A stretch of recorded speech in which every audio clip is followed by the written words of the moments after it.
Good afternoon, ladies and gentlemen.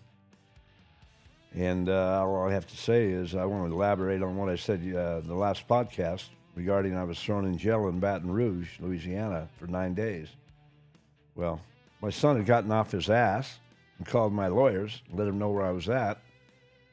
I would only spent 2 days in jail instead of 9, so I spent 7 extra days in jail because my son wanted to make a big deal out of not calling my lawyers. Now, what kind of bullshit is that? You can't count on your own son or your family. Who can you count on? And if you can't count on your family, and even your sons, walk away. Let them enjoy their life. Let them enjoy their business because they wouldn't get in my business, so that's okay.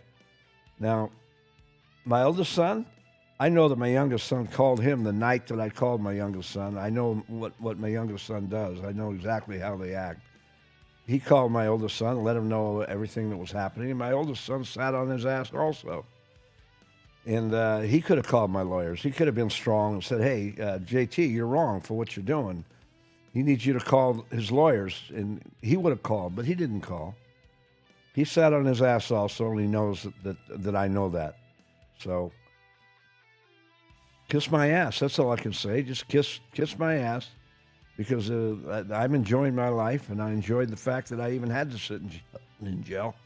I handled it. Believe me, I did. I did my push-ups every day, and I ran my laps. I ran like 1,000 laps every day in my cell. My cell was like a 8x10 cell, 8x12 cell, and I would run from corner to corner, keep on running, take a break, and then run another 500 laps. So I ran 1,000 laps every day, did 200 push-ups every day, a set of 50 each time, worked up to 50 each time. I started doing each set. I started 20, then the next set I did 21, the next set I did 22, and so on and so on. Every set I did one more push-up until I worked up to 50 push-ups per set. So I just added 1 per set. That's all I did until I got up to the lovely number of 50. 50 is a good number in life anyway. But I've had a good time no matter what my age. I've always enjoyed my life. We can't change who we are, and we can't change when we were born and who our mother or father was. We can't change any of that. So we should look at it with joy because we were given the opportunity of birth from our mother's womb. We were born. And when we're born from our mother's womb, the second we enter God's world, we scream and we cry because we're scared. Then they spank us on the ass. And we don't like being out of our mother's womb. We're scared now because it's a new world. We're in God's world. And we learn every day how to enjoy ourselves in God's world. And what a beautiful planet this is that we are able to enjoy. Anybody doesn't appreciate life and doesn't appreciate the earth they're on and litters and throws their litter on the ground, they can kiss my ass. I hate litter bugs. I despise them because they throw their negligence in our face while we have to stare at the litter on the ground. If they didn't throw the litter on the ground, we wouldn't have to stare at it while we're hiking up a trail or driving down a highway and see litter along the highway. People throw their litter out of their cars all the time because nobody's watching them. In America, people worry about people watching them when they litter. In India, they don't. They'll litter right in front of you. It's a way of life. They're not ashamed of it. It's in their culture. And that's why India is the dirtiest country that I ever visited in my lifetime. The rivers are polluted. The streets are polluted. Everything is polluted. When you go hiking it's not the mountains, but when you walk down a hiking path, you see litter along the path. It's just the way they are. They're not embarrassed about throwing their litter on the ground. It's embedded in their culture. So that's one of the things I really didn't like about India. Other than that, I love the people. The people are very friendly, very nice, hardworking. They don't work as hard as Americans, but they work 6 days a week. In Vietnam, they work 7 days a week. They're only allowed to take 1 day off each week from the working schedule. 1 day they're able to take off. Per month. 1 day per month. That's correct. 1 day per month. Otherwise, they work 7 days a week. That's the Vietnamese culture. That's how they roll. India, they work 6 days a week and take Sunday off. They work Monday through Saturday. In America, these wacky Democrats wanted to turn it into like a 4-day work week. Well, I'm going to tell you something about that. The less we work, the worse off we are as a culture. So the 5-day work week is much better for the economy also. It's much better. And people are healthier working and having something to do. The more you lay around, the lazier you get, the less testosterone you're going to have in your body because the fast food diet crushes you, it kills you. Mankind is losing its testosterone level. In America, the testosterone level went down 15% in the last 10 years. That's more than 10% each decade, like it has been in the past. 15% man's testosterone level went down in the last 10 years. That's one of the reasons why I was so proud to sell sex capsules, because they offer natural testosterone to the human body. And I'll mention some more strong things about that as I go on, because I will never forget talking about sex capsules, because that was the greatest path that I was ever on in my lifetime, other than running this podcast. This podcast, I hope, will be the greatest path that I've ever been on in my lifetime in the future. So hopefully I'll get better at this. This is like my 4th episode. And let me get back to being thrown in jail. Being thrown in jail, that's like, I was smoking a joint. Okay, I broke the law. I was smoking a half a joint. And the cop had to go out of his way to make a big deal out of it and look at me. Was he really sitting there in the middle of that highway looking for somebody to smoke a joint? Is that really how boring his life was, or how boring his occupation was, to go after somebody who's smoking a half a joint while I'm waiting for my Greek food? Well, I guess it was, because he sure showed his boredom immensely. After he arrested me, like I said, and he took me down to jail, racing his car like 100 miles an hour down to the jail. He started saying some bullshit, and I says, "You're a lying sack of shit," when I was in the back of the cop car. I told him he was full of shit right from the start, especially when he arrested me and told me, "Oh, there's not going to be any big deal if you have less than 14 grams of weed in your vehicle. There's nothing to worry about." Well, that's all bullshit, because then he led up to where I was staying, and then he went and searched my suitcases, and that's where he found the extra 5 ounces of weed. It was actually exactly 5.6 ounces is what he found me with, what he discovered in my suitcases. 3 jars. I had it in 3 jars to keep it fresh, so it would stay fresh while I was on the road. And I'd pull a little bit out and put it in another bag, and then smoke that, and then eventually pull a little bit more out of the one jar, and keep it fresh in those jars, in those mason jars. Like you keep fruit in. And say when you bottle peaches, you put them in a larger mason jar. Well, this is a small size mason jar that would hold up to a couple ounces if you crammed it in.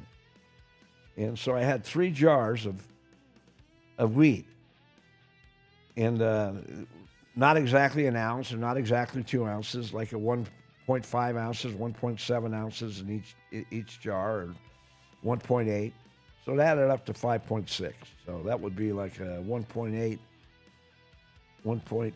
and plus I had a little weed in my bag in the suitcase loose, or on my rolling dish. And so I, basically got caught. That's what they wrote me up for, 5.6 ounces of weed. They tried to say that I was distributing it. They tried to accuse me of being a distributor of marijuana. And I said, "You're full of shit." And I think that's what he wanted me to sign in the jail, and wanted to try to get me to sign, that I admitted that I was distributing. But I snatched the paper out of his hand, and I said, "I'm not signing shit until I look at what I signed." I already made that mistake when I signed that contract with my lawyers, because I trusted my lawyer, Matt Johnson. That was a culprit. That was a culprit in my lifetime, because I actually thought he was my next best friend in my life. In my life currently at that time, I thought he was my next best friend when I signed that contract. That's how naive I was about Matt Johnson. Born in Ogden, Utah, the same state that I was born in. I was born in Salt Lake City, Utah. Ogden's like 40, 50 miles north of Salt Lake. And he actually, after I signed the contract and I gave him the retainer, this guy flew up to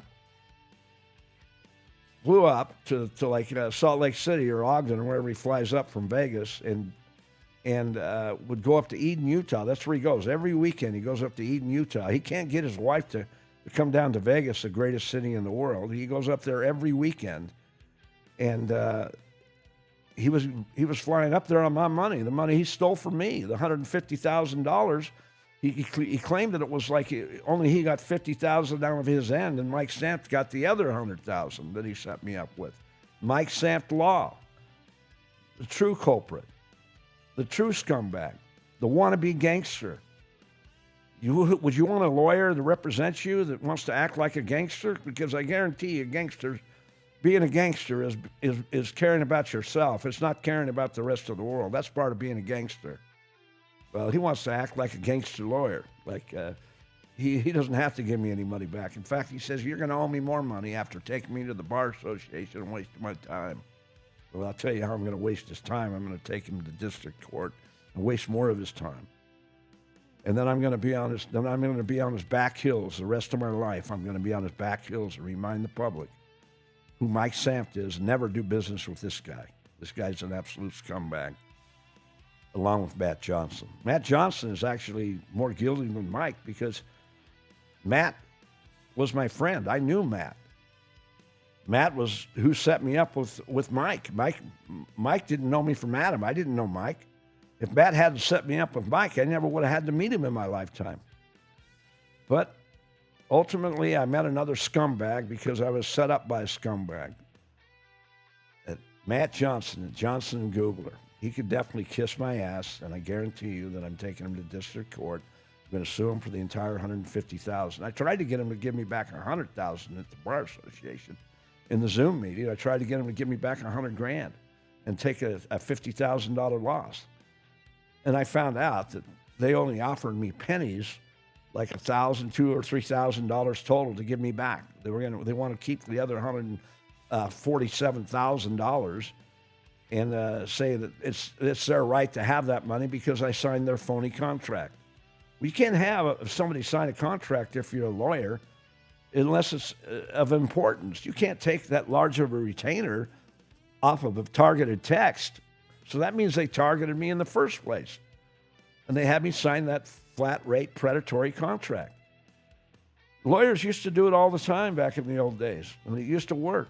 But believe me, it doesn't work as much as they think it does anymore. They think they're going to get my money and going to keep my money. Hopefully I'll be dealing with an honest judge that will uphold the law, and I'll get my money back. Hopefully most of it, if not all of it. But in the meantime, I already warned them. I told them, I said, if you don't give me back my $100,000, at least $100,000 out of the $150,000 in the Zoom meeting with the Bar Association, I'm going to expose you publicly on my podcast. Well, they didn't think I'd do a podcast in the first place because they obviously think that they were doing business with a nobody. They were stealing from a nobody. Just a person who was going to give them the money that I made and not fight him back. Well, I've learned to fight the right way. I've learned to fight professionally and do it the right way, and that's why I'm taking them to court. As far as my podcast goes, I'm exposing them on purpose because I have that talent. And if they want to sue me, they're sue hungry, and they want to take me to court and sue me later on, so be it. Go ahead and do it, because all I'm telling them is the truth. It's my money they took. It's my money they don't want to give back. It's my money they think it's theirs. And they haven't done anything for me. I fired them before I was indicted. I fired them like 4 months before I was indicted. I fired them in April, and I was indicted in August. So I went to court. My first court case, believe it or not, in federal court was the same day, September 10th. Remember that day? That's the same day that Charlie Kirk was shot and murdered in Provo, Utah. Well, that's a beautiful city. That's a beautiful area. It's nestled in the mountains like Salt Lake, and it's got like a Sundance ski resort. Robert Redford used to live up there in that canyon and in Provo Canyon, and it's got Utah Lake in front of it that's kind of polluted, but it's a beautiful lake God created, and they've kind of cleaned it up a lot since like 30 or 40 years ago. It used to be really, really bad 30 or 40 years ago. Utah Lake. You got the Great Salt Lake west of Salt Lake City. That's what keeps all the snow in the mountains and keeps the snowfall and gives us the Utah flake. That's what the Utah flake actually has one stronger texture to it than any other snowflake in the world. The Utah flake, and that's why Utah has the best powder skiing in the world on Earth, hands down. The skiing in Utah is the best. It has the best snow. And the ski resorts usually stay open longer, up to like May or June. They'll stay open. They have the fake snow up in Park City, Utah, so they can rely on real snow. And if they don't get the real snow, they have the fake snow machines on the side of the ski runs that give you the fake snow, just like they do at in San Bernardino in the mountains in San Bernardino at whatever that resort's called. I'll think of it and I'll tell you later on. Anyway, tell me the name of that resort, Ivan. The resort in the mountains up above L.A. where they have the ski resort. Anyway, like getting back to when I was thrown in jail. When I was thrown in jail in Baton Rouge, Louisiana, and I spent the 9 days there, the 7 extra days that I spent there, I handled it well. When they let me out of jail and my lawyer showed up to bail me out with my money, it's $21,000 of my own money. $21,000 of my own money that I was bailed out with. And with my lawyer, he brought $30,000 out of my own money that was in my Matt's safe in his office that I kept there in case I got indicted or thrown in jail in federal court. I didn't know that you don't go to jail. I just figured that I needed bail money to get out, and that's what happened. So I had $30,000 in Matt's safe, and he had Mike fly out with the entire $30,000.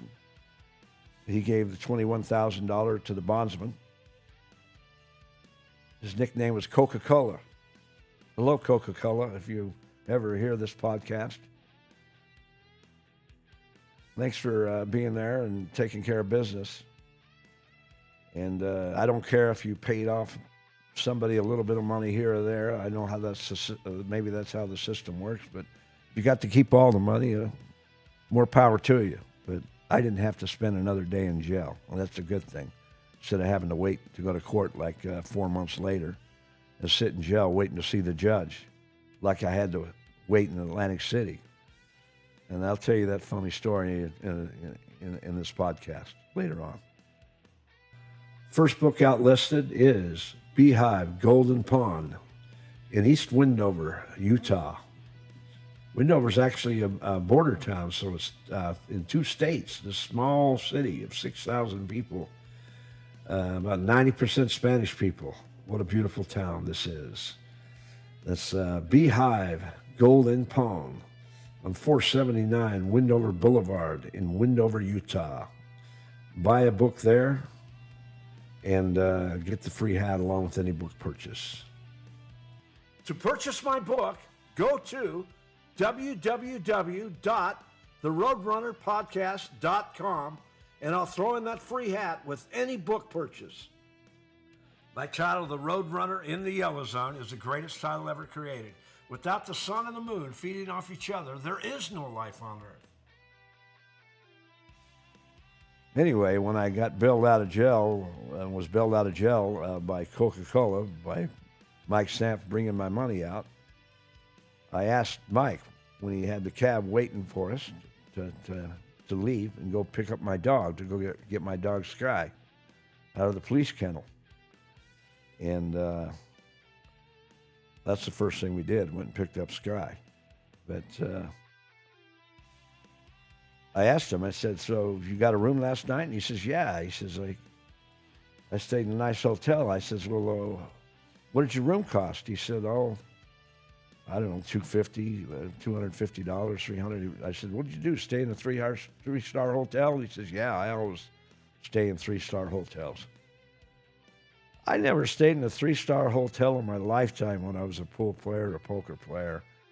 And I thought in the back of my mind as he was telling me how much he spent for the room, and I said, well, I'll pay for the room, and I'm going to pay you commission for flying out here to bring my money out, to bail me out, to bond me out of jail. And he said, oh, great. And I said, I'm going to pay for your plane flight also. How much was your plane flight? Oh, it cost like $300 or $400 round trip. And I said, okay. And I threw that in on the bill and ended up paying him like $2,000 commission just for his flying out there, for spending his time to bail me out, for being there for the day he was there. So he got there the night before, and then in the morning he went and gave met Coca-Cola at his bond office, or Bell bond office, and gave him the money, and the Coca-Cola came over to the jail with Mike. Coca-Cola was in a different car, and Mike came over in a cab. The cab was there waiting for me when I got out of jail. So I paid Mike his $2,000 commission, plus I gave him like the reimbursement for his flight, for the cab fares, for the hotel, and in my rental car, which he had to rent. There's no enterprise rental at the airport, the Baton Rouge airport, only at the New Orleans airport, which I always use enterprise because of the best deal. But anyway, I was forced to use Avis, and I didn't have a credit card, and they only allowed credit cards. I can use a debit card at enterprise, which is another good thing. And I recommend you use enterprise. Anytime you rent a car, use enterprise. They're the cheapest and the best service. And they have a great selection of cars. So go enterprise, baby. Go enterprise. Well, anyway, let's go back to me renting the car at Avis.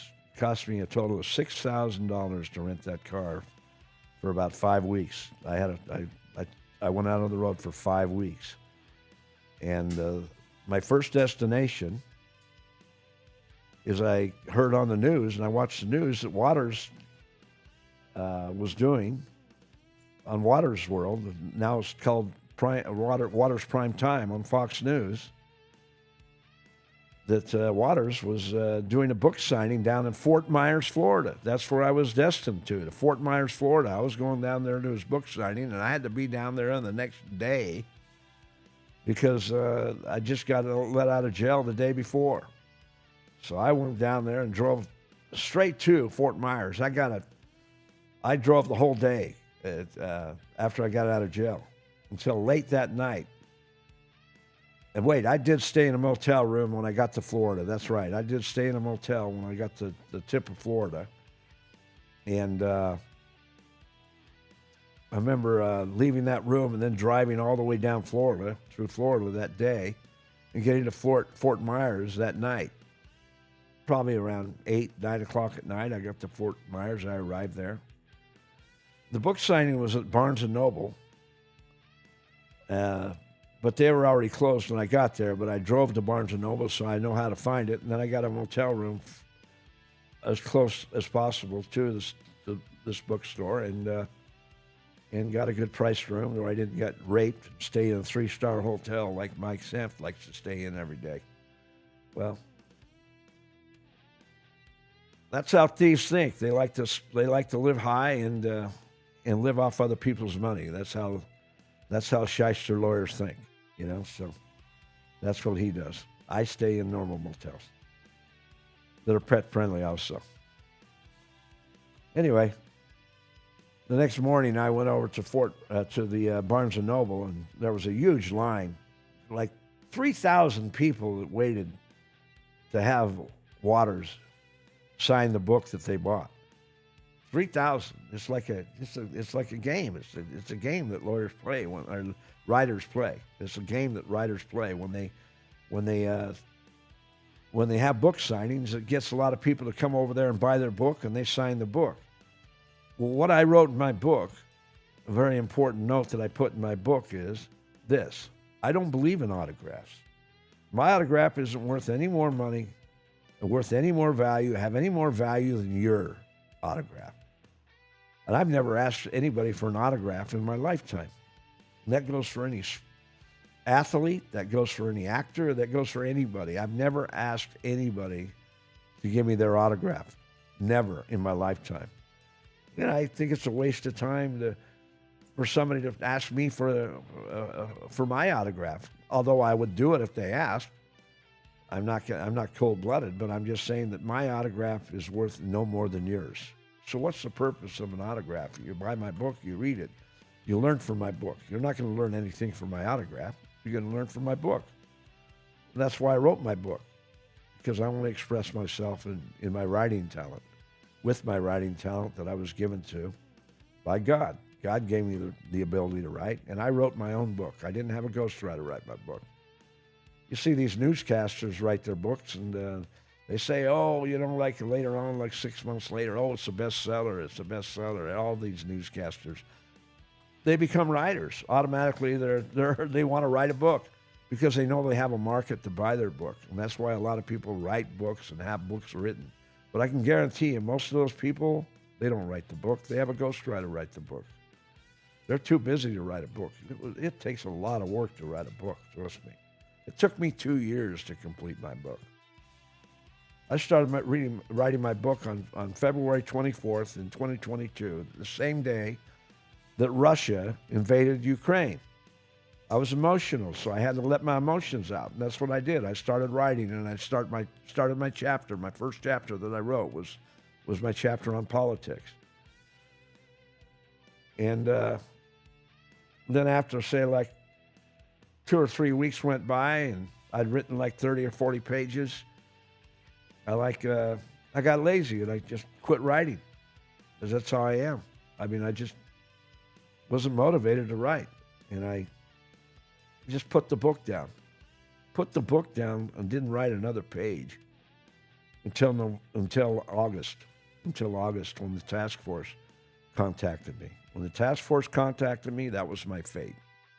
On August 3rd, 2022, 100 years, exactly 100 years from the same day that my mother was born in 1922, Mary Patterson Weber, of English descent.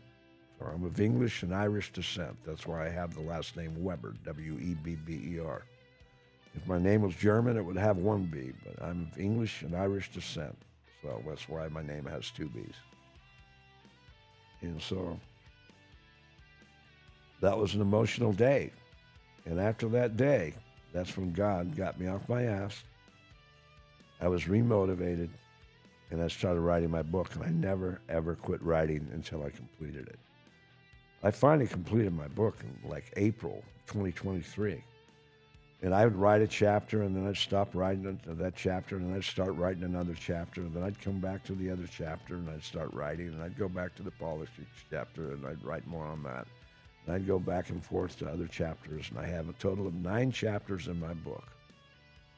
And I wrote it with heart, with diligence, persistence, and that's how I completed my book. Finally, after I completed my book in April, I had it re-edited so that every thing showed up on the computer program to have it printed out. And that took some work. Even after Abdullah got the rough copy, there was glitches in the book, so we had to take care of that. That was taken care of. I paid Matt Johnson like $3,000 for proofreading the book in Spanish, and having it written in Spanish. And I paid him another $3,000 as a bonus toward the book. And I promised him other bonuses in the future because I always want to take care of my friends. It's not about money with me. It's about having my friends in my corner and me being in their corner. But he blew that opportunity about me ever producing more books in the future. And and giving him goodwill money from our friendship, that's over with. So his own greed overtook him. When he went after my $150,000, he fucked himself out of a lot of money in the future, hopefully. Because hopefully a lot of people will buy my book and read it, and they'll enjoy it. I think it's the best book out there, and it's always been the best book out there from the time it was completed. You know, it's got some humor in my book. I nicknamed some of the Democrats. I nicknamed Chuck Schumer Pinocchio because he's the worst liar in Washington, D.C., the biggest liar in Washington, D.C. Adam Schiff, I give him the same name as Trump gave him, Pencil Neck Schiff. So that's a great name. I call Pete Buttigieg Lollipop Pete. I call Nancy Pelosi the bitch from San Francisco. I call Omar from Minnesota, Congresswoman, who's got the different headpiece on her head every day and acts like she believes in her God. And she doesn't believe in her God because if she believed in her God, she wouldn't be supportive of abortion, which is the greatest gift God can give us, is birth and life. And she backs abortions, Planned Parenthood. She backs all that. So if she backs that publicly, that's wrong. She backs it publicly because it gets her votes. That's how she gets voted in. But she can't back something publicly and then act like she believes in her God. And if she has any disbelief in her God about what her God gives her standards to believe in, and she can call her God and give her God any name she wants. But her belief in God, when she stabs her God in the back and goes public against his belief, then her belief is not true, and she is wearing a phony headpiece. That's all it boils down to. That headpiece she's got on her head, she switches the colors and tries to be quite fashionable over it, and it's a scam. It's a mental scam. She's scamming the public because she doesn't represent the public. She represents herself, and she wants votes, just like any other Democratic politician. And any Republican politician, they do the same thing. They scam. They scam for money. 98% of all politicians scam for money. 98% of all politicians receive donations from Big Pharma. That's a scam. Hey, wait, when they get elected, they're supposed to represent the American people, just like John McCain was supposed to represent the American people that voted for him and said, oh, don't worry, I'll vote against Obamacare. And sure enough, when he got elected, he was a deciding vote and voted to keep Obamacare in. And then he died. God bless you, John. I mean, I hope you went to the place you wanted to. But I don't want to go to the same spot and have to shake your hand. I didn't have the opportunity to vote for you, so you didn't rob me as badly as the voters that voted for you. So you were lying to them. You weren't lying to me, but you lied to the American public because you said it on national news, and you said it and quoted yourself many times that you would vote against Obamacare. So it was known to the American public what you said. And you left that behind. So that makes you a loser in politics. The biggest winner in politics is Trump, hands down. Trump began cleaning up Washington, D.C., the D.C. swamp, in 2016 when he got elected. And he had to change a lot of Republicans' ways because a lot of Republicans were on the take. The goodwill Republicans, they want to call themselves Republicans, but they're not really a Republican. I call them rated R Republicans in my book. They're not real Republicans. And Mitch McConnell is a perfect example of that. Along with Ryan, who was the leader of the House when Trump was elected. They had control over the House, and Ryan was a bum. He couldn't get him to vote for anything. And he quit politics. I think Ryan, got involved with Fox News. And that's not a good thing. Because Ryan was a rated R Republican. He couldn't make his mind up on what he wanted. Paul Ryan. That was his name, Paul Ryan. Anyway, I call Pete Buttigieg Lollipop Pete. I think that's a beautiful name for him because he would rather suck on a lollipop than work. And fine with him.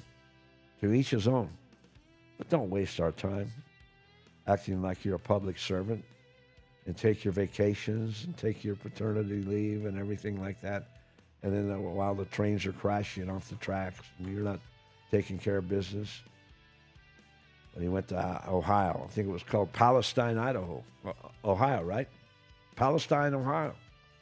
Where the train crashed off the track and had all the chemicals. And the air was exposed and a lot of people got sick. And the Biden regime didn't give a shit about what was going on and sat there on their ass while people in Palestine, Ohio were sick and near to death. I mean, some people died. I believe don't quote me, but I'll find that out. But I'm saying is like it was a sick, sad community when that happened, and the D.C. swamp, including the Biden regime, just sat on their ass, acted like nothing happened. Imagine if a train went off the track close to Washington, D.C., what would happen? What they would have done? They would have taken care of business immediately because that's a Democratic community. All around Washington, D.C. is loaded with Democrats. It's loaded up. But Ohio, that was a Republican state and a Republican town. Palestine was like 80% Republican. Well, let's let them suffer. Let's not do anything for them because it's a Republican community anyway. We don't have to cater to them. That's how Democrats are. They cater to their own.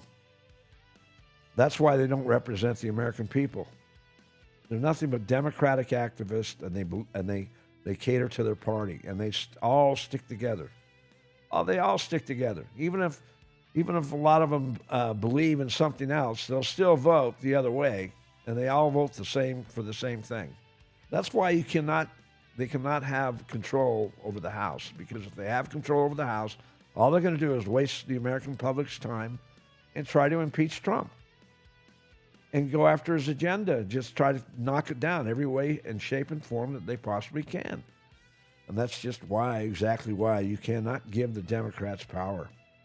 You cannot give them power anymore. They have to, basically, the Democratic Party needs to be extinguished because it's nothing but a strong socialist movement. And that was proven when Donnie won the election as mayor in New York City.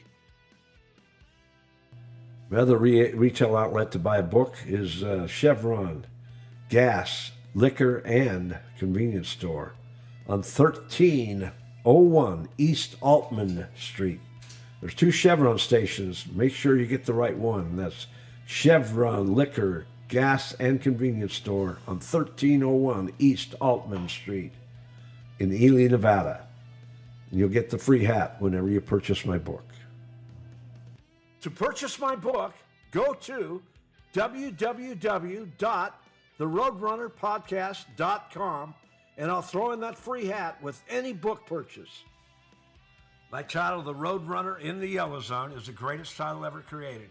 Without the sun and the moon feeding off each other, there is no life on Earth. So all I can say is I'll talk about politics all the time on my podcast, but let me tell you about like when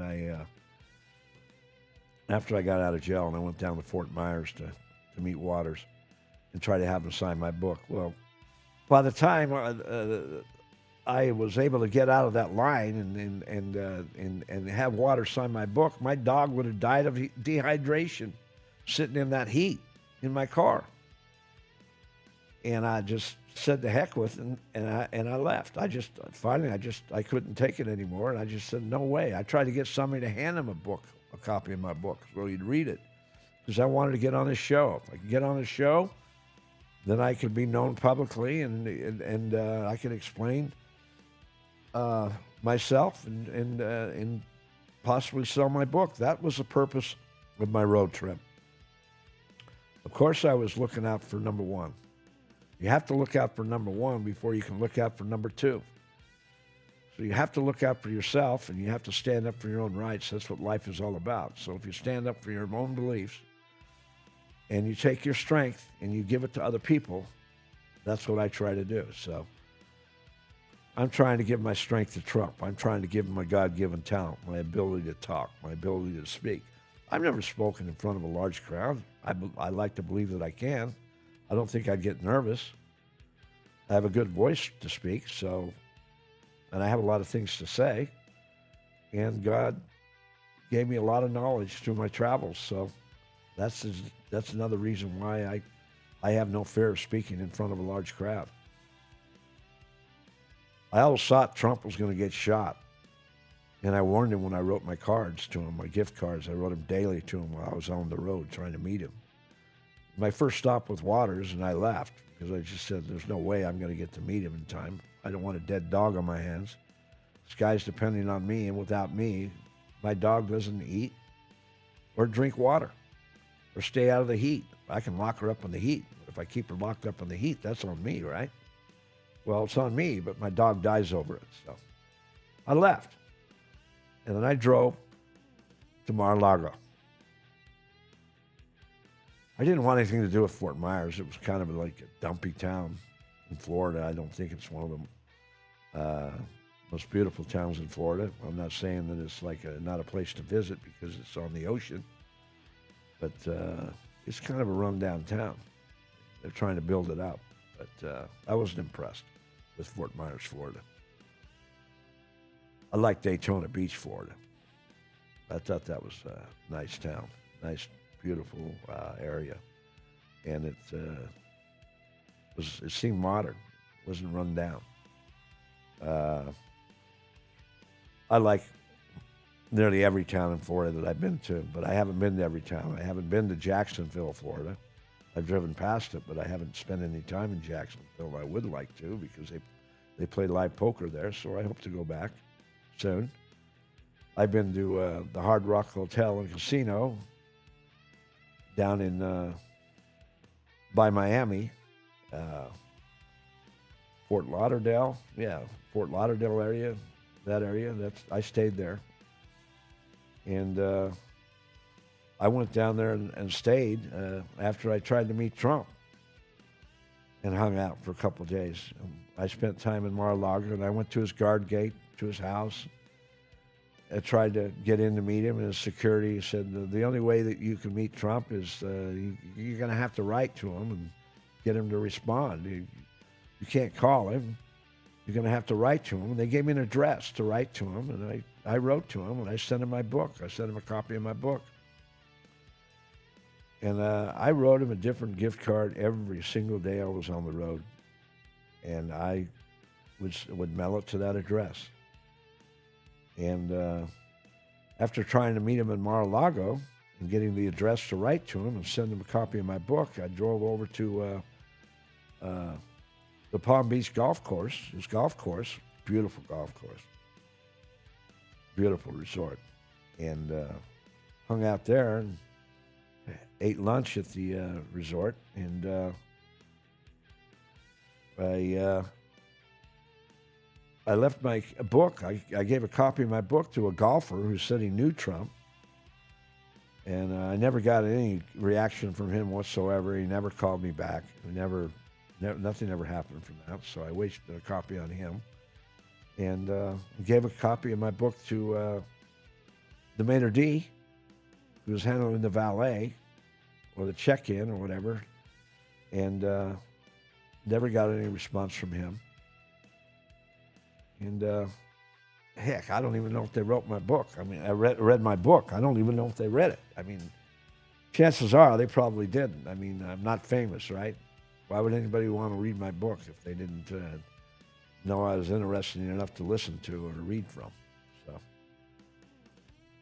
I hope that I'm interesting to you. I mean, if you think you're going to find somebody more interesting on a podcast, then don't waste your time with me. Because I have all the confidence in the world that I am the most interesting person to listen to, because I lived a notorious life, more notorious than any podcaster alive. And I am the real Roadrunner. I am the real deal. And I've never had a job in my lifetime, so that makes me kind of like a gangster.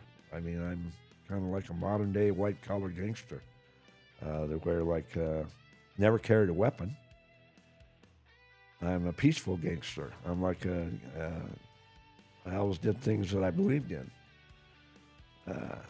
Hey, sure, I had a fallacy about going out and robbing a bank when I was a kid and dream about it. I used to dream about being in a helicopter and sticking a rope when I was a kid, because you're not a practical thinker when you're a kid.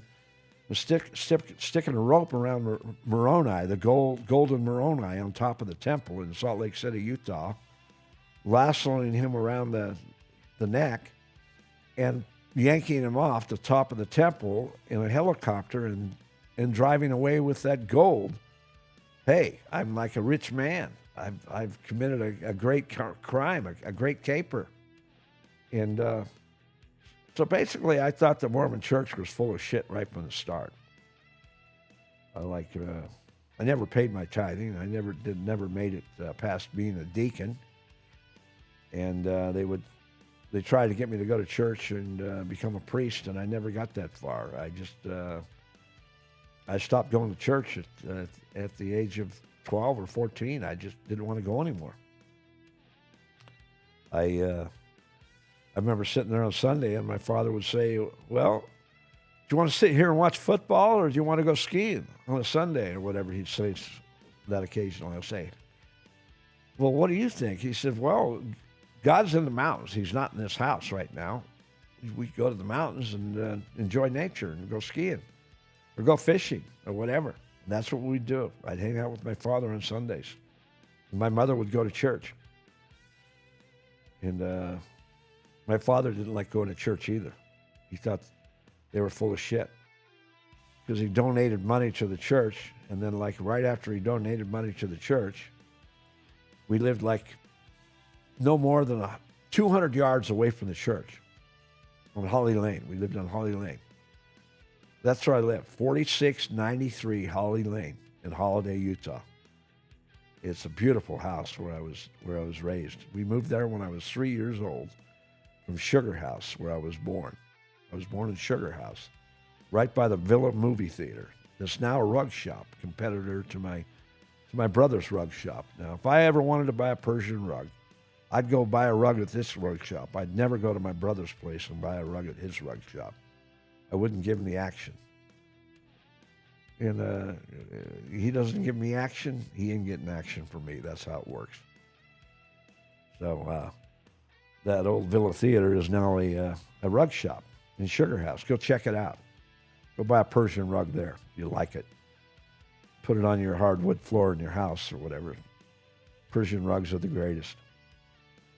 Most of them are made in Pakistan, by the way. That's where my brother would go over to get his rugs in Pakistan. And he took his trip to Pakistan, and I took my trip to India. I've never been to Pakistan, and I don't care to go there other than just seeing the mountains. If I ever went to Pakistan, I'd want to go visit K2. I'd want to go hike up to the summit. I would not want to hike up to the top of the mountain. I'm 70 years old. I'm not interested in doing that. But I'd like to take a hike up there and see God's country and be able to stare at the mountain and be beneath the mountain, not be on top of it. That'd be my high. That was my father's high when we went and saw that mountain in Switzerland. What's that mountain in Switzerland called, Ivan? Anyway,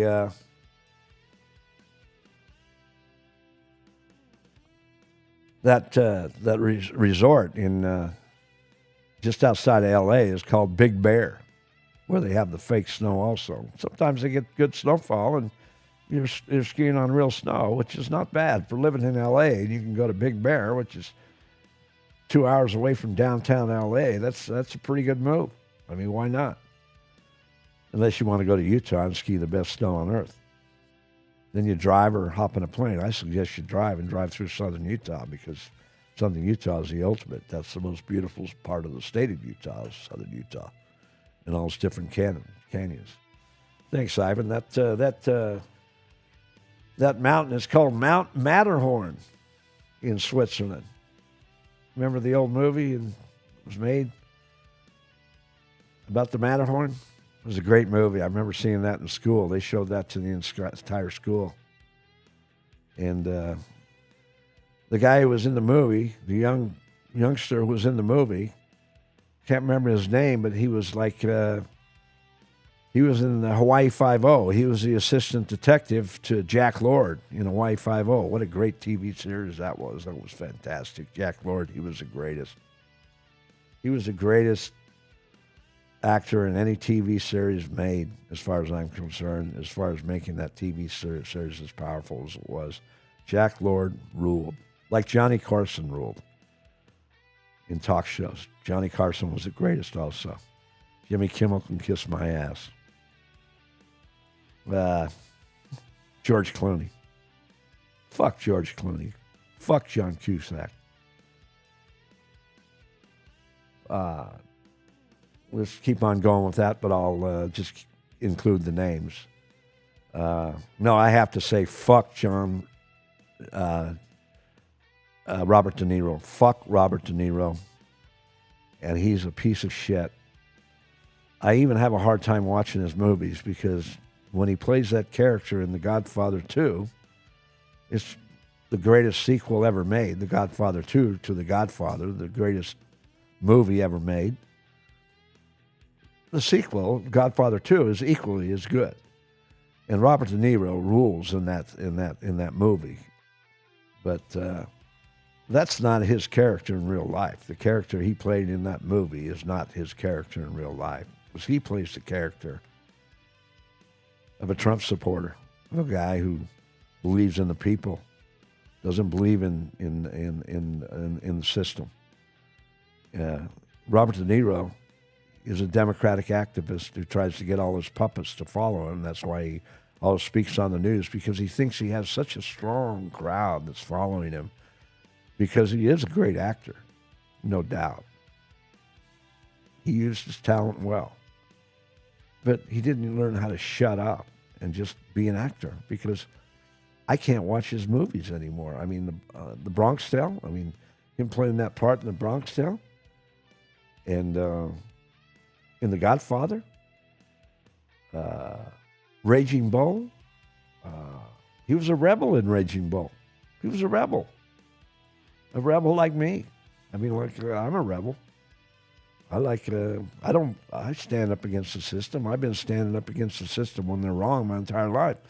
Don't get me wrong. I love ICE. I think ICE is the greatest. I think ICE is like the greatest. Getting these bums out of our country and taking these wannabe gangsters out of our country and want to rob our public and committing crimes and raping young women or even raping young kids. I mean, just traffickers committing all kinds of crimes. Get them out. Get them the fuck out of America. They don't belong in America. They don't deserve to be in America. Let them go back to their third world country where they're from and enjoy it and be who they are. We don't need them. So God bless ICE. I love ICE. And all the wacky Democrats out there holding their signs and standing in their costumes, kiss my ass. You guys, you couldn't talk your way out of a wet paper bag. So go on and be who you are, but don't waste my time. And stop messing with ICE, because ICE wins in the end. I guarantee it. ICE will win in the end. And all these people that mess with ICE, go ahead. Spank them. Throw them in jail. Go ahead. Do it. Teach them a lesson. I spent 90 days in jail in Atlantic City. And I'll tell you that story in a few minutes. But after I left and left Fort Myers and went up to Mar-a-Lago to meet Trump, Trump had already gone up to New York City, so I knew where I was headed. I was going to New York City. Ultimately, I was going there. But after driving through the state of Florida from the top to the bottom to meet Trump, I thought, well, I'll stay a couple of days in Florida and enjoy myself. When I stayed around the Hard Rock Hotel and Casino and around the Miami area, Fort Lauderdale, and enjoyed myself. Went to the Hard Rock Hotel and played live poker, played pot limit, Omaha. But I hated the way the game broke up early. I mean, I'm from Vegas. I'm used to playing like 24/7 in a good game that doesn't break. I'll never play in a casino where they close the game down like they do in Lake Tahoe. They close it down at midnight. So I would never play in that poker room again. When they close the poker room, I'm not playing in that poker room. Poker room needs to stay open 24/7. And if the games break early in a poker room, I'm going to have a hard time going back also because I hate it when I'm stuck and I can't play my way out. Because sometimes when you're playing poker, you don't get hit by the deck in the beginning. You get stuck and you have to play your way out. And then the game gets short, and you especially have to play your way out. When the game gets short, it gets down to where it went from a 9 or 10-handed game. And pot limit Omaha is only played 9-handed or 8-handed. Sometimes they play it 9-handed, but it's most often played 8-handed. And when it's played 8-handed, and it goes down to like where it's only got like five players, then it's a short-handed game. Six-handed, it gets a little bit short. 7-handed, it's okay. It's almost like a full game. Sometimes a player will hop in and fill it back up. When it gets down to 5-handed, the game is going to have a hard time getting back up to 8-handed unless like a few walk-ins come in, which is hard to happen, hard to occur during the late hours. And anyway, I'm in the Hard Rock Hotel and Casino, and around midnight, the game starts to break, and there's no walk-ins getting in the game, so I take my $1,000 loss, and I quit. And went back to the room. I never came back. Got some sleep. Never came back. I drove straight up to Georgia, the beautiful state of Georgia. And spent a couple days, 2 or 3 days in Georgia. Stayed in Atlanta for one night, and stayed in a small town in Georgia another day, and then drove up through Virginia, North Carolina, South Carolina, Virginia, West Virginia. I stayed in the room there, and then I couldn't believe how poor the community was in West Virginia. It was like one of the poorest areas in America. And it was homespun, but it was like not modern, you know. Remember going to a good Chinese fast food place that had really good food and taking it back to my room and eating it. And I always try to eat as good as possible, even when I'm out on the road. I'll always try to eat good food. I don't like eating fast food, McDonald's like Trump does, or like Burger King or Wendy's or any of these other fast food places. In-N-Out Burger, which is very popular on the West Coast. There's lines of people waiting in cars to get their food on a daily basis. They're all programmed to eat that bad food, that fast food. I don't eat that fast food. I eat the good food. Greek food's my favorite. I love Mexican food. Greek food is my favorite. And I'll take Chinese food or Thai food. And Mexican food I love. There's a great Mexican restaurant, and it's got great food in Las Vegas. It's on Sahara, in the same parking lot as the U.S. Bank building, right across the street from right across the parking lot from the U.S. Bank building. That's how I discovered that, because I had an attorney that I was meeting for my wife's visa to get her over here, and it turned out that she was basically a bum attorney and didn't know what she was doing, and so I went and got somebody else. I actually have an appointment with an attorney this Monday for my wife's visa.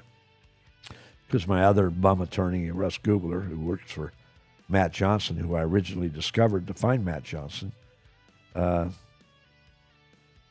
beat me out of money, overcharged me. And the second I fired Matt and Mike and turned them into the bar, Russ Gubler would no longer do the work. He said, I'm done. I'm no longer doing the work. You fired my boss, I'm done. Well, what about the money I gave you? Does that mean anything? I don't get that back, but you're telling me you're done with your service? Yeah.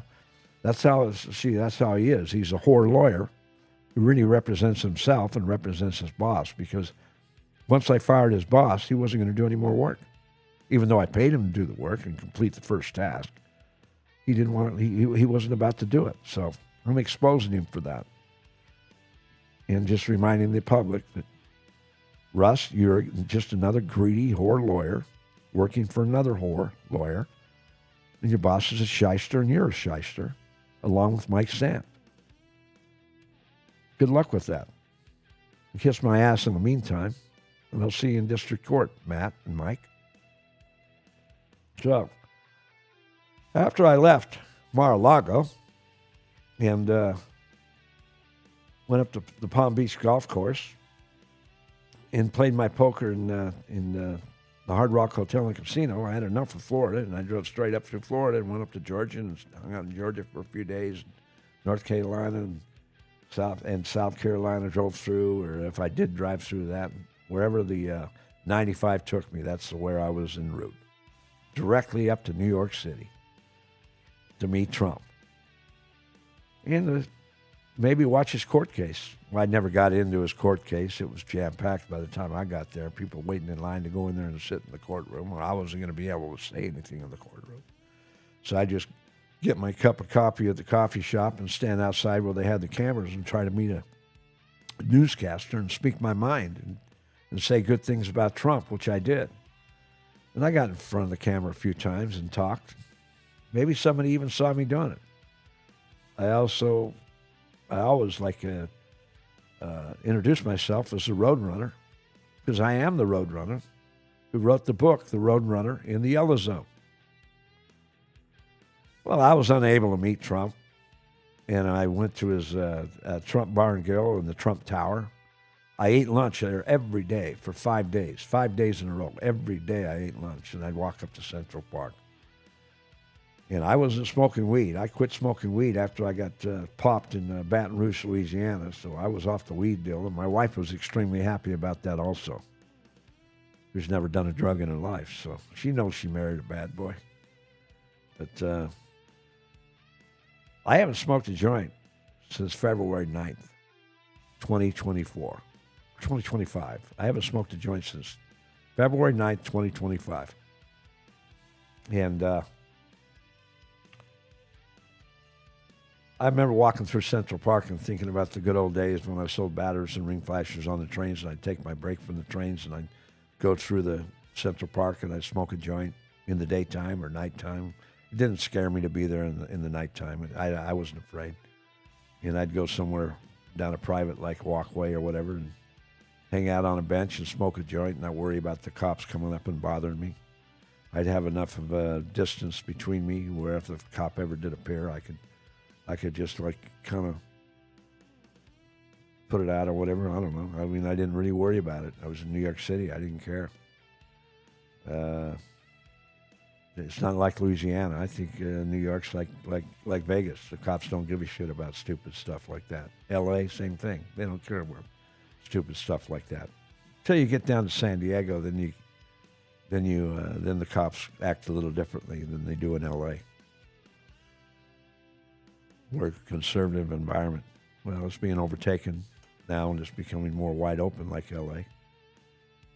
Well, anyway, after staying in Edison, New Jersey, and taking the bus every day to New York City, to the Trump Tower to try to meet Trump, and hanging out at the Trump Bar and Grill, and giving his security a gift card that I wrote to hand to Trump on a daily basis. There was no response. He could have called me on the phone. But Trump was busy. He was too busy doing other things. Maybe he just thought that I was a stalker. Maybe I was stalking him, or maybe like I was a nutcase or whatever.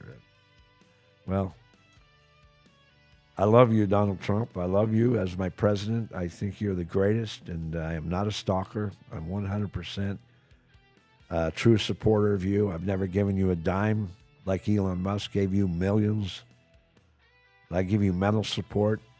I expose you publicly in a positive fashion and say everything good that I possibly think about you. I know that you're a human being just like myself, and you have your fears, And I warned you in my cards and my writing that they're going to try to shoot you, and sure enough, they did. They tried to shoot you in Butler, and they tried to shoot you and the guy was going to try to shoot you at your golf course and in Florida.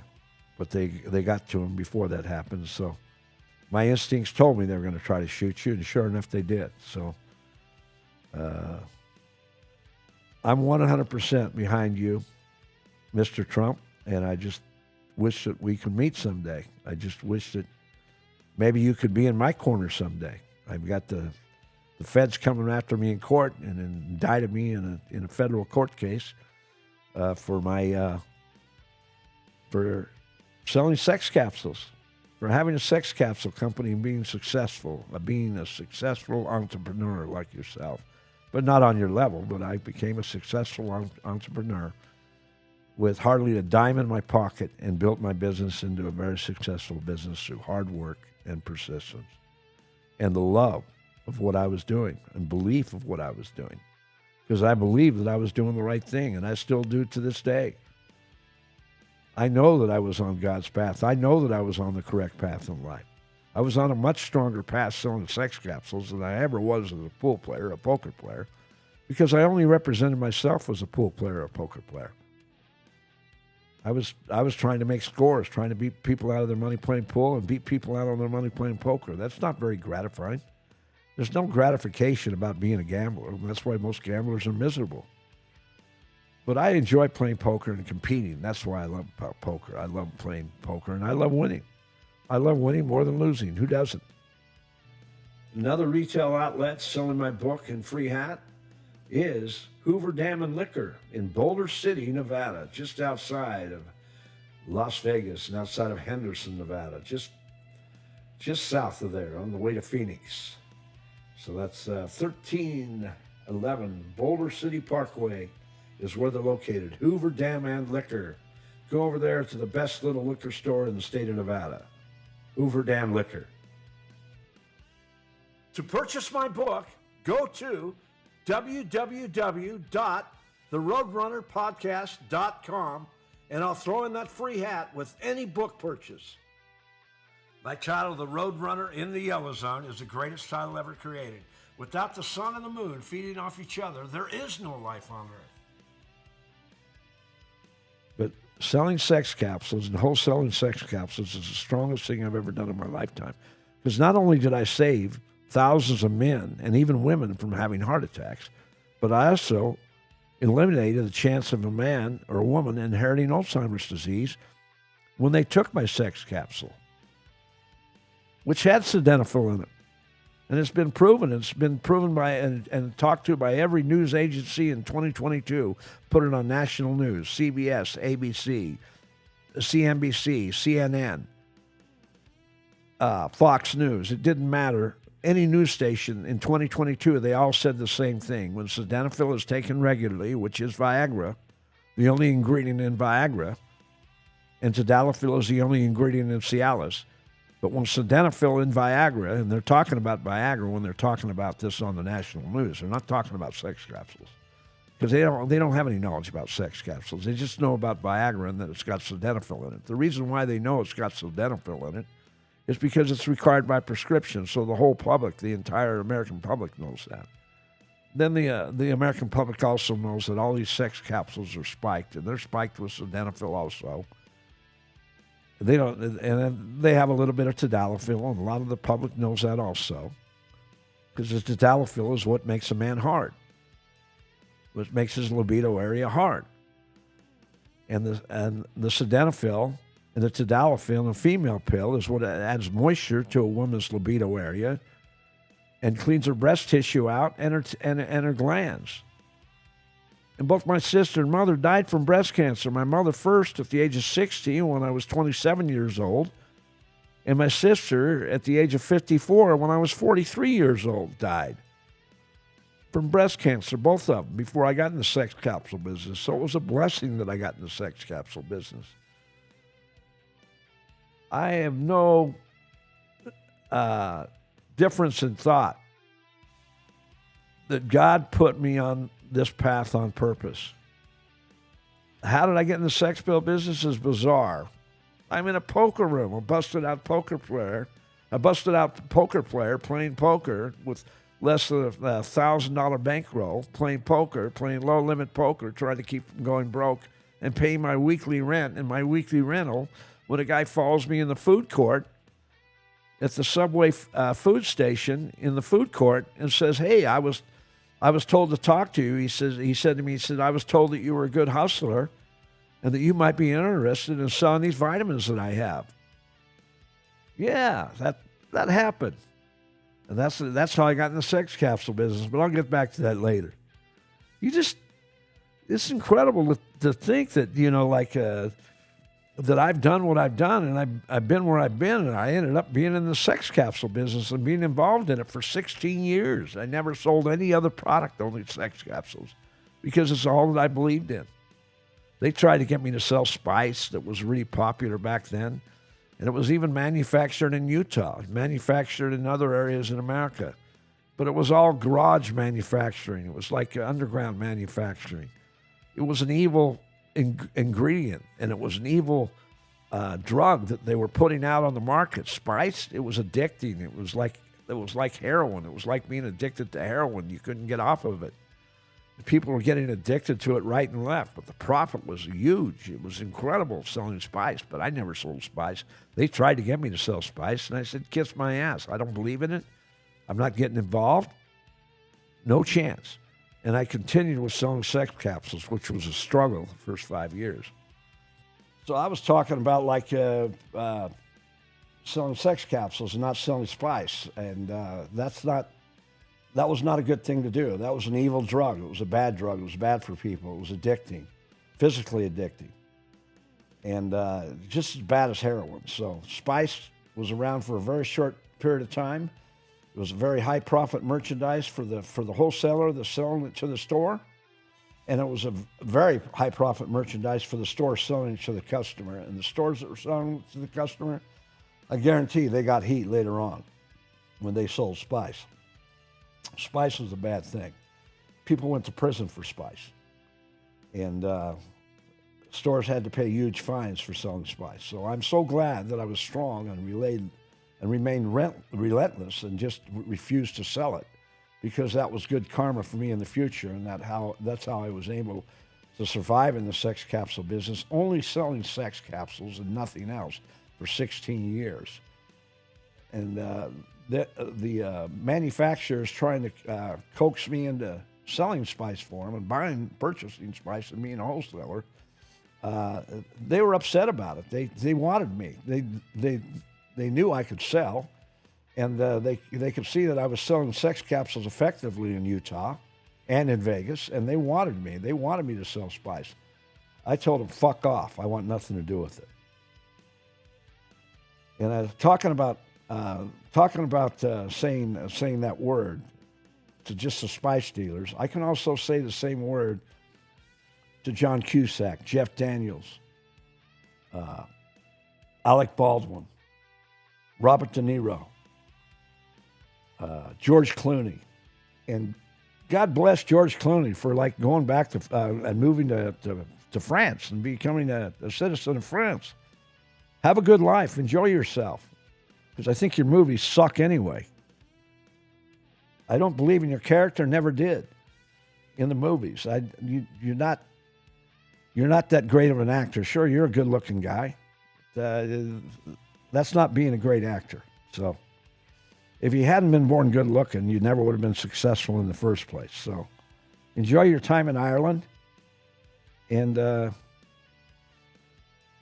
just say all you bad mouthers of Trump that are suffering from Trump syndrome, that you've had it ever since 2016 when he was elected. In 2015, you laughed about him running for president, including the news agencies laughed about him and said, "Oh, he's got no chance of winning." And that's when I started following Trump and started following him reverently and diligently, watching the news every day. And I didn't suffer from Trump syndrome. I enjoyed the love that Trump was giving the American people, and I was giving him love back. And that's not a syndrome. That's a beautiful thing, because love is much greater than hate.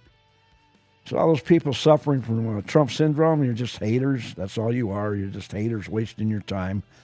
And you obviously have mental problems in the first place. So you wouldn't dwell on Trump. And that goes for Rosie O'Donnell in Ireland. You can definitely kiss my ass. While you sit on your fat ass and complain about Trump every day and try to remain being noticed. When you went to Ireland, didn't you want to get away from this? Why would you want to continue to involve yourself with talking about Trump? You left America. We're glad to get rid of you. Bye-bye. So all these people, all the people I mentioned, kiss my ass. Life goes on, and love is much greater than hate. And all I can say is Trump is a winner. Trump is like a definite winner. He beat the system. He stood up against the system and won against the system. They wanted to throw him in jail. They indicted him for this and that and everything such as anything they could think of. This guy that tries to act like a macho man, Eric Swalwell. You remind me of like a guy that behind closed doors, like you have the character of like a weak man. You're a weak man. Eric Swalwell was a weak man. He couldn't even lock it down with a woman unless he paid her off and he ended up with a Chinese spy. That's what he ended up with, a spy from China that used him to get information because he's an idiot. He's a sucker around women. Eric Swalwell, what a loser. And you're talking about how you're going to go after Trump when you want to run for the governor of California? Please. You've got a better chance of getting bitten by the sharks if you go out swimming in the ocean of sharks attacking you than you ever have of being elected as governor of California. People are not going to vote for you. You're a weak man. Live with it. Deal with it. And keep trying to impress everybody with how many weights you lift, how much weight you lift when you lift weights, along with Mandini. I'm not a strong man myself. When I go to the weight room, I'm not lifting that much weight. But my last set, I'm always asking for a spotter because I'm not embarrassed. Everybody in the room can watch and see the smaller amount of weight I'm lifting compared to like a regular weightlifter or a guy who's in really good shape and much stronger than me, because I'm not strong in the gym. I just work out and try to be the best that I can be. That's what going to a gym is all about. And I love going to a gym. I love going to work out. And my favorite thing about working out is a sauna. After I'm done working out, I love to sit in the sauna for like 20 minutes and sweat all the toxins out of my system. And sweating is healthy, and I'm not damaging any joints in my body by working out in the first place. I work out very effectively, and I don't lift too much weight. Form is the most important thing when you're working out. When you lose your form, you're lifting too much weight, so you always want to use proper form and isolate that muscle that you're working on. And I take a couple sex capsules each week. They last 3 to 4 days, so I've got that sex capsule in my system. So when I'm working out, that sex capsule, that natural testosterone animal bone capsule, is going to flow to whatever area of the body the blood is demanded. So that's why taking sex capsules before you work out is a good thing. Along with fighting COVID in the past. That's what the public caught on to. So that's another reason why sex capsules became even more popular after COVID came out. You can't deny how valuable sex capsules are to humans in America, the human beings throughout the world. The government doesn't want people to know how good sex capsules are for you, because if they did and they let you know how healthy they are, and they're much better than a Viagra pill or a Cialis pill, then Viagra and Cialis is going to lose its cells. The cells are going to go down in the future. That's what's going to happen if the public becomes educated about sex capsules. So I'm going to do my best to educate you about sex capsules and remind everybody it's a good thing to take. And women taking a female pill, that's another good thing because that cleans your breast tissue out and your glands and adds moisture to your libido area, which eliminates future disease from occurring. So taking a couple of sex pills, women each week, taking a couple pills for yourself each week after a good meal and drinking fluids is another good thing also. I made a scientific breakthrough on pregnant women. 600 women died from pregnancy deaths in 2022. 600. And that means 1,200 people died. If they had a twin in their body, 2 babies in their womb, that means more than 1,200 people died from that pregnancy death. Because not only they died, but their infant died. All due to heart disease, some form of heart disease. 600 women died in America in 2022. And this is a consistent statistic. Consistent statistic. It's definitely consistent. I can guarantee you it's a stat. Consistently, in 2022, 600 women died. In 2024, 600 women died from pregnancy deaths also. A lot of those deaths were caused from heart attacks, from having a heart attack. Their heart burst because they were working so hard to pump the blood throughout their body into their baby's womb, the heart couldn't take it anymore and burst. And they had a heart attack. And that's exactly what causes a heart attack, lack of blood flow, or the blood gets clogged up and it's hard to pump the blood through the human body. Now they've got a baby in their womb, and it's even harder for them to pump the blood to their baby's womb, so their heart becomes even more stressed. That's not a good thing. So I wrote in my book that a woman with high blood pressure while pregnant should take 2 sex capsules each week. Not only will the sex capsule last longer in their system and enable the blood to flow throughout their body more readily and more successfully, and also to their baby's womb, but also the small amount of sildenafil inside the bloodstream of the woman will flow to the baby's bloodstream, and the baby will have just a tinge of sildenafil in their system also, which will, I believe, almost eliminate them ever having the chance of inheriting Alzheimer's disease in their entire lifetime. Now, I can't prove this. This is not a fact. But nature is logic. And I have logical thought. I wrote about nature in my book, in my Dogs in Nature chapter. And this is totally logical thought.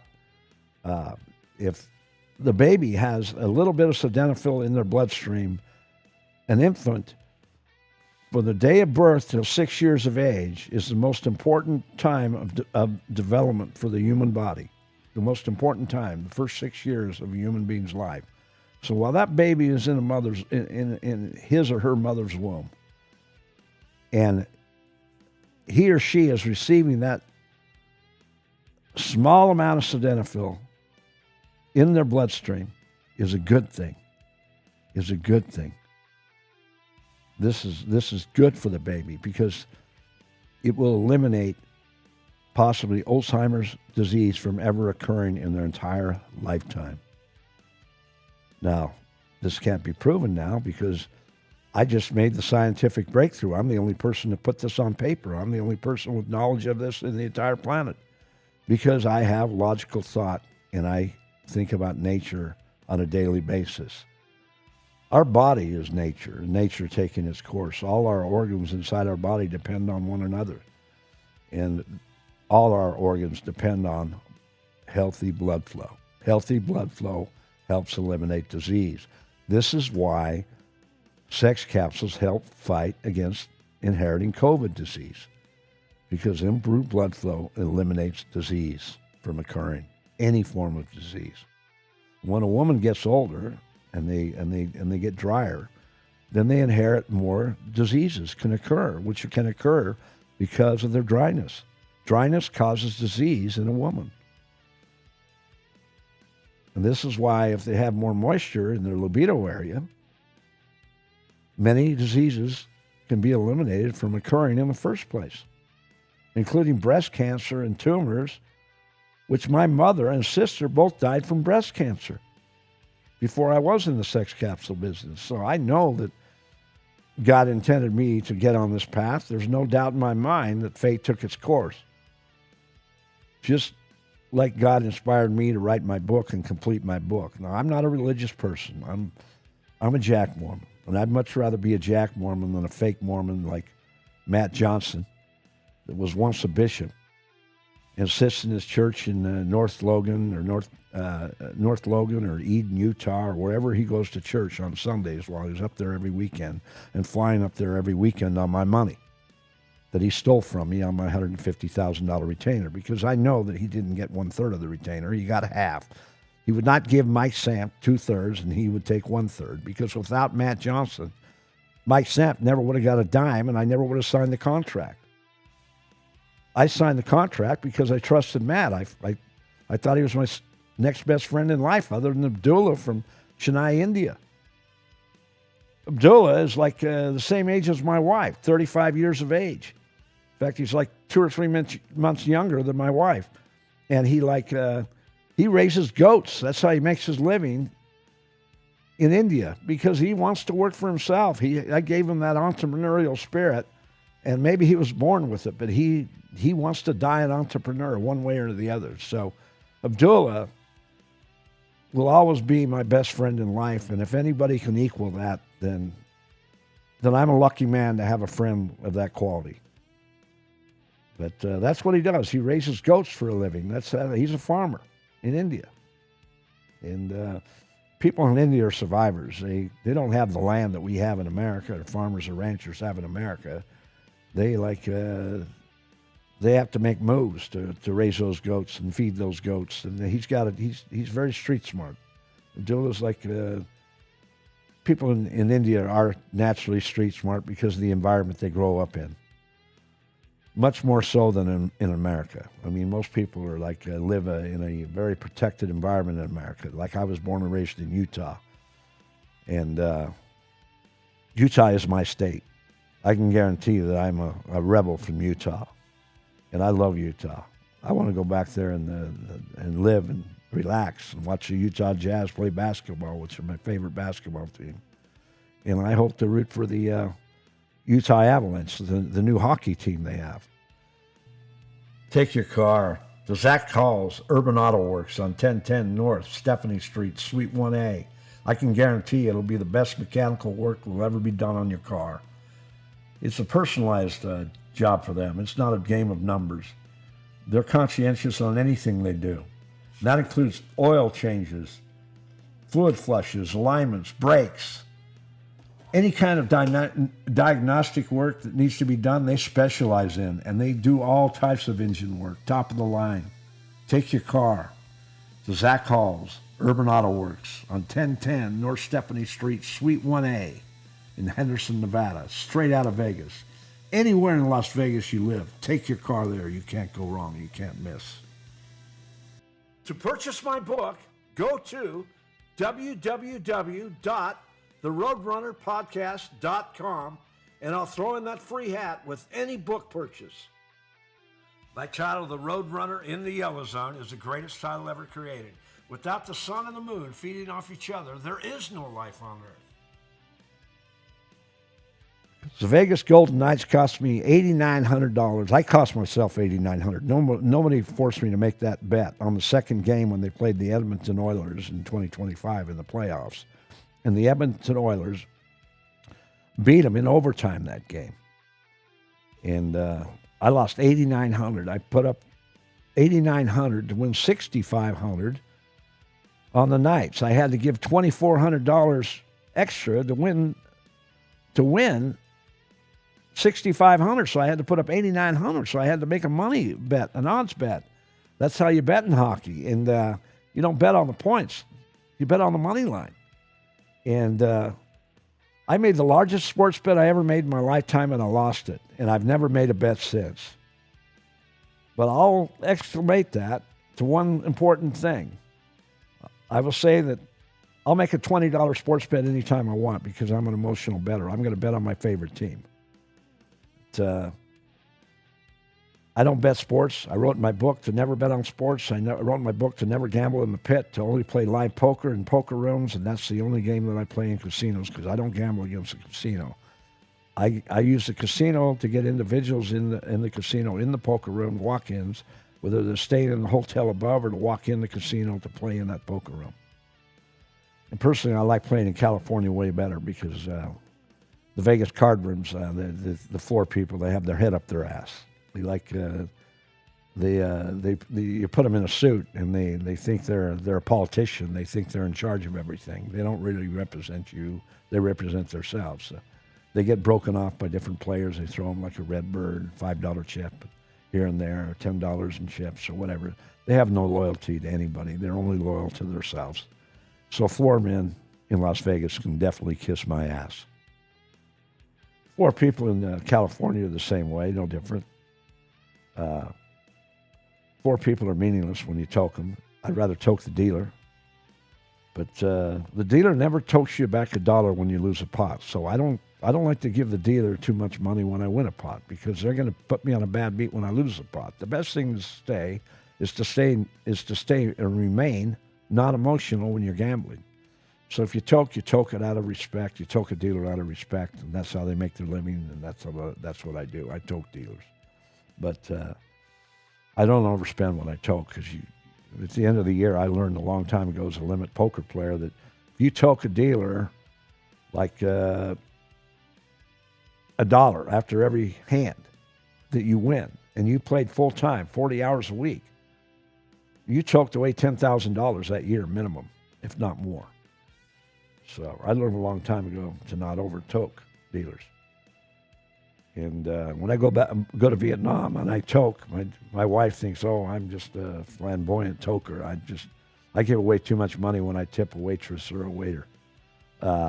Hey, I remind her, I'm a tight tipper. Believe me, I'm tight. I'm not like you think. People in America throw way more money and tip way more money than I do. I'm a conservative. I've always been a conservative with conservative thoughts. That's how I grew up. That's how my father raised me, and he did a good job. Because he taught me the most important thing, honesty, to be honest.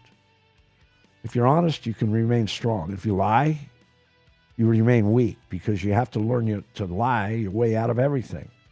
And that's what happened to Matt Johnson after he graduated from law school. He became weak.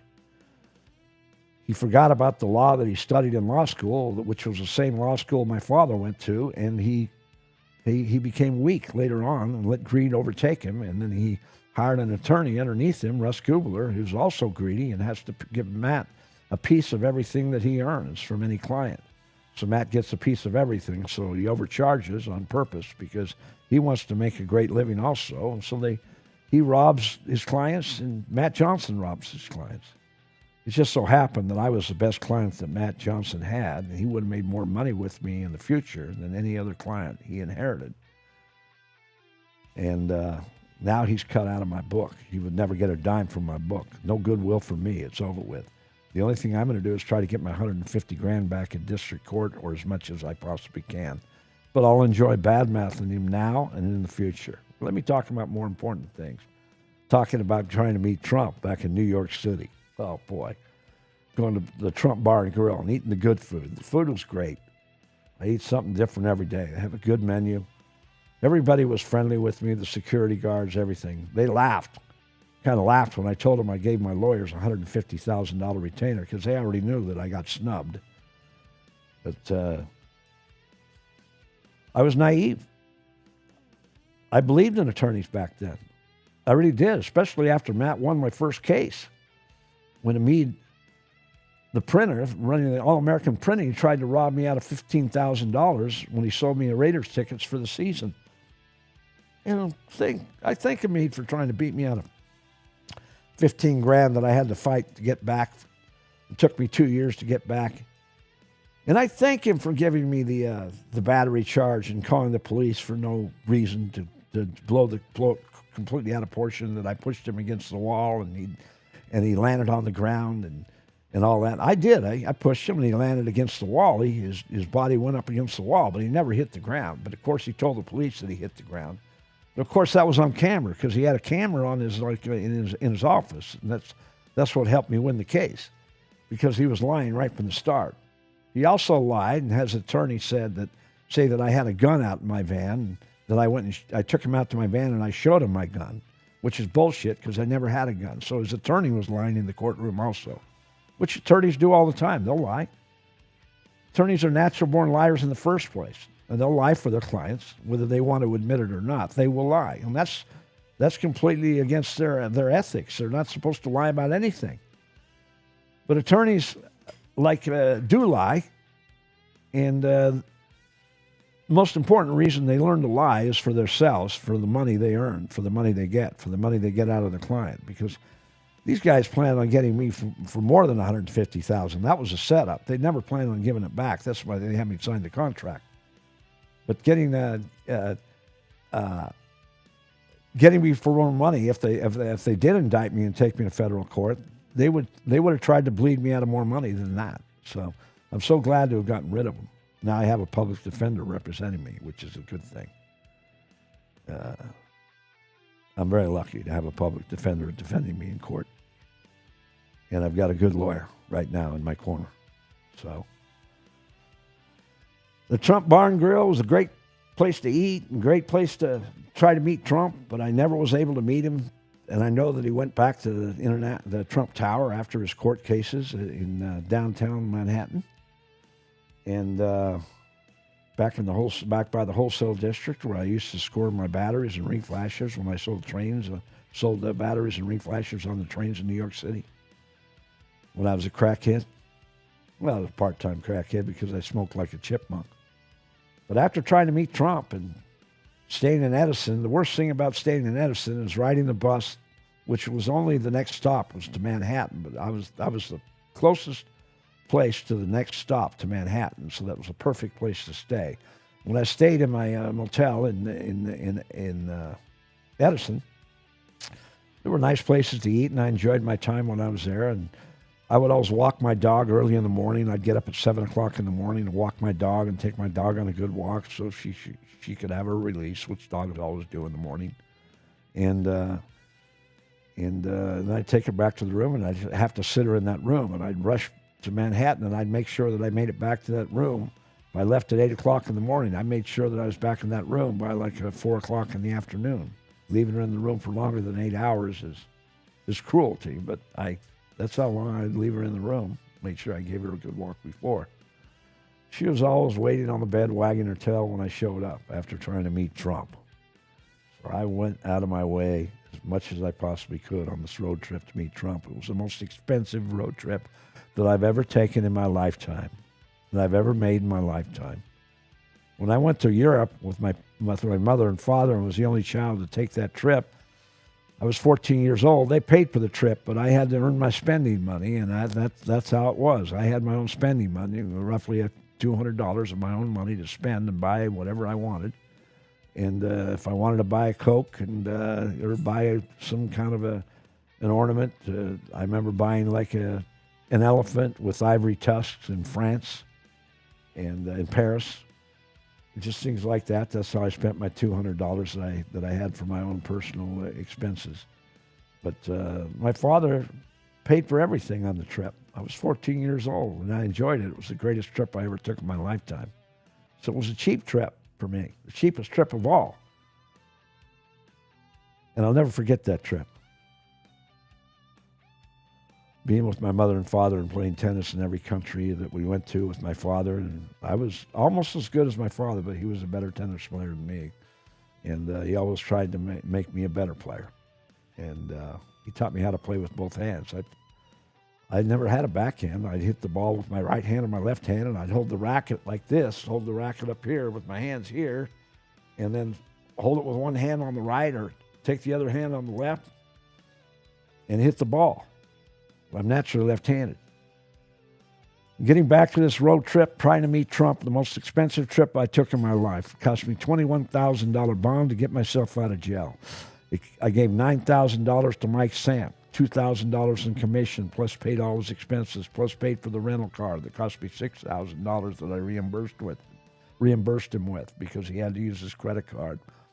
So it cost me $30,000 right there. It also cost me all the money on the trip that I paid to meet Trump, to stay in the motels, to go back and forth here and there, that, da-da, da-da, and to drive back from New York without meeting Trump. I felt like my trip was a very non-successful trip. After all, I was thrown in jail. I never would have got thrown in jail if I hadn't got caught smoking weed in Baton Rouge, Louisiana, half a joint, with a piece of shit police officer that tried to incarcerate me for more than that. And luckily, I was smart enough not to sign that piece of paper that he tried to hand to me, and I snatched it out of his hand and wanted to look at it. And I said, I'm looking at what I'm signing. Well, I wish I'd looked at what I signed when I signed that contract with Matt Johnson and Mike Samp, but I wasn't smart enough then. So I got smarter, a little smarter later on, and I've gotten way smarter since then. And weathered about, my thought is weathered about lawyers. Okay, be very, very careful who you pick. Make sure they represent you and not themselves. Driving back from New York to back to Vegas, it was a beautiful drive, and Sky had the time of her life riding in the car, because Sky has gone across the country completely with me, all the way down to Florida, all the way up to New York, all the way back to Vegas. And when I was on my way back to Vegas, and I was in Iowa, I called a friend of mine named Bernie Devlin, who I consider to be a strong lifetime friend, who I used to travel the road with.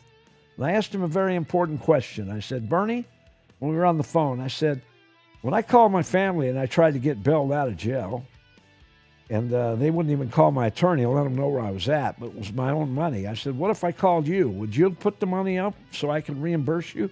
Would you have put the $21,000 up to bail me out of jail so I could reimburse you? And Bernie's a millionaire. And he said to me, he says, no, I wouldn't have put it up. I says, really, Bernie? I says, really? You wouldn't have put the money up? He says, no, I wouldn't have put it up. And I says, well, I appreciate your honesty, Bernie, but you and I are done. I've wasted my time being your friend, and I don't think you're my real friend, because I know that I would have put the money up for you. But God bless. Take care of yourself. Good luck. Enjoy the rest of your life, and I'll see you later. And I took my phone, and I released his name from the phone number, so I no longer even know what his phone number is, and I no longer have his name in my phone, and I've never talked to Bernie since, other than one time I saw him at the World Series of Poker last summer.